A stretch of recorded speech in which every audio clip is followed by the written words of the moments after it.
जालन्यामध्ये टोळक्याकडून तरुणाला मारहाण करण्यात आली आहे। रस्त्यामध्ये अडवून तरुणाला लोखंडी रॉडनं मारहाण करण्यात आली।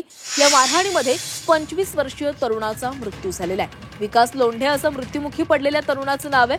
आरोपींवर कडक कारवाई व्हावी अशी मागणी त्याच्या कुटुंबियांकडून केली जाते। तर या टोळक्याकडून तरुणाला मारहाण करण्यात आली आणि या मारहाणीमध्ये 25 वर्षीय तरुणाचा मृत्यू झालेला आहे। आरोपींवर कडक कारवाई व्हावी अशी मागणी त्याच्या कुटुंबियांकडून केली जाते। रात्री माझा मुलगा लग्नाला गेला होता।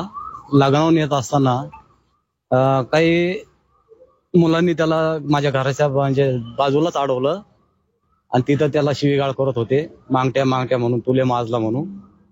आणि त्या संदर्भात माझा मुलगा त्यांना म्हणला की मला जाऊ द्या घरी, माझं तुमचं काही घेणं देणं नाही असं विचारणा केली असते। त्यांनी डायरेक्ट त्याच्यावर हाणामारी केली। हाणामारीवर न थांबता त्यांनी त्याला उचलून पुन्हा त्यांच्या घराकडे नेऊन इतकं बेदम मारलं की आज रोजी माझा मुलगा मयत झालेला आहे।